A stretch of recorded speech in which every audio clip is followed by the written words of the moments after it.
រុនសួស្តីអ្នកនរគ្នាហើយថ្ងៃនេះយើងមកផ្សារភ្នំតាបដីបាទនេះជាភ្នំតាបដីណាថ្ងៃនេះយើងមកលេងផ្សារម្ដងបងប្អូនបាទនេះជាសកម្មភាពនៅមុខខ្លោងទ្វារផ្សារភ្នំតាបដីតែម្ដងយើងក៏ធ្វើដំណើរចូលបងប្អូនបាទអូខេ let's go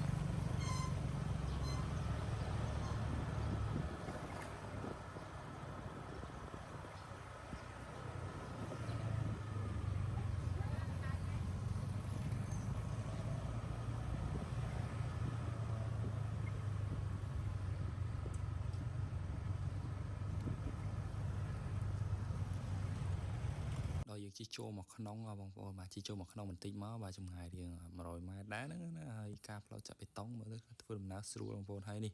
មកដល់កន្លែងផ្សារយើងតែម្ដងបងប្អូនបាទសម្រាប់បងប្អូនដែលតម្រូវការណាចង់បានរបស់អីចង់ទិញរបស់អីបាទនៅនឹងអាចមានបាទក៏ដូចជាមុខម្ហូបក៏ដូចជាបន្លែបងប្អូនឥឡូវខ្ញុំធ្វើការឆ្វែបន្តិចសិនបងប្អូនបាទដោយសារយើងរកកន្លែងទុកម៉ូតូណាហើយក៏ឆ្លៀតថតតិចតិចដែរ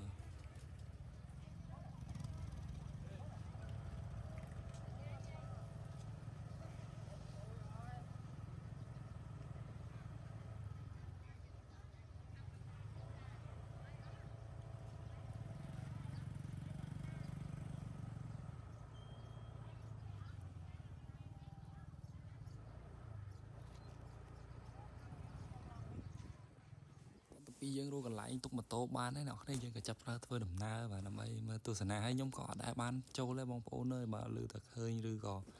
ធ្វើដំណើរកាត់ហ្នឹងណាថាភ្នំតាបដីផ្សារភ្នំតាបដី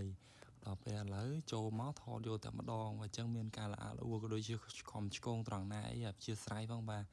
ដោយសារតែចង់ដឹងចង់ឃើញផងបងប្អូនអើយបាទអត់ដែរបានចូលអញ្ចឹងណាតែចូលមកមានអារម្មណ៍ថាប្លែកហើយបាទមើលទៅអ៊ូអរច្រើនបងប្អូនបាទហើយរបស់ញ៉ាំក៏មិនខ្វះដែរបងប្អូនមានទាំងពីទូរ៉េននិយាយទៅរបស់ច្រើនបងប្អូនបាទហើយក៏ដូចជាមានសម្លៀកបំពាក់មានអីចឹងណាបាទហើយក៏មានច្រើនជាងអ្នកគ្នាឥឡូវយើងធ្វើដំណើរក៏ដូចជាបងប្អូនទស្សនាសិនទៅបាទហ្នឹងហើយអូខេហើយខាងនេះគាត់មានលក់ដូចជាគ្រឿងសមុទ្រណាមានតែបង្កងបង្គាក្តាមបងប្អូននិយាយទៅកន្លែងផ្សារចាក់បេតុងបានល្អហើយណាមួយបងប្អូនដូចខ្ញុំថាមិនអញ្ចឹងណាខ្ញុំធ្លាប់តាជីកាត់តាមហ្នឹងអញ្ចឹងណាហើយអត់ដែលបានចូលទេឥឡូវបានចូលមកដល់ហើយយើងថតយកតែម្ដងអញ្ចឹងបងប្អូនអ្វីទេអ្នកនរគ្នាយើងបានប៉ុណ្ណាយើងយកប៉ុណ្ណឹងណាសកម្មភាពខ្លះៗក៏យើងអាចមើលទៅជាតម្រូវការរបស់បងប្អូនអាចទស្សនាបានអូខេបងប្អូននិយាយពីបន្លែគាត់វិញណាខ្ចីល្អល្អបងប្អូនបាទស្រស់តែម្ដងបាទនេះខាងនេះគាត់លក់បន្លែបាទខាងនេះណាការរៀបចំគាត់មើលទៅស្អាតមែនទែនបាទ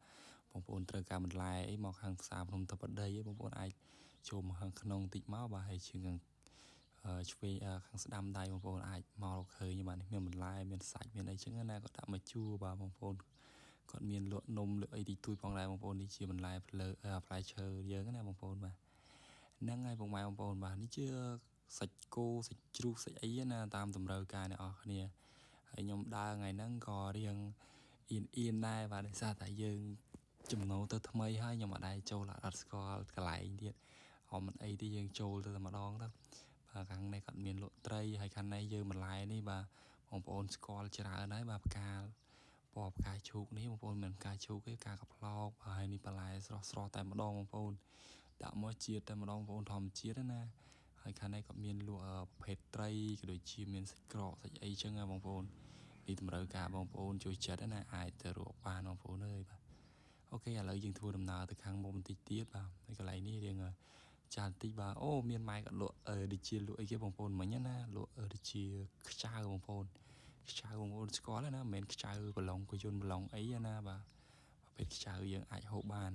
អូខេកន្លែងទីធ្លាធំល្អបងប្អូនមកហើយការផ្លូវក៏ស្រួលបួរទៀតបងប្អូនហើយបាទហើយខាងនោះភ្នំតាបដីបងប្អូនបាទទៅ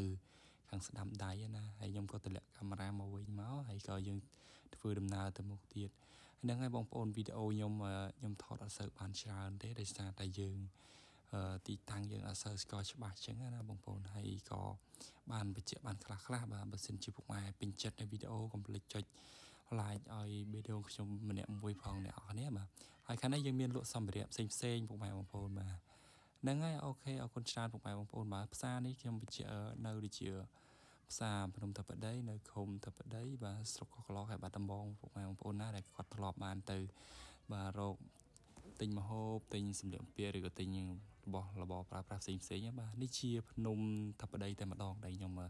បញ្ចុះកាមេរ៉ាទៅណាហើយនេះជារូបព្រះពុទ្ធបដិមាហើយពុកម៉ែបងប្អូនអរគុណច្រើនបាយបាយ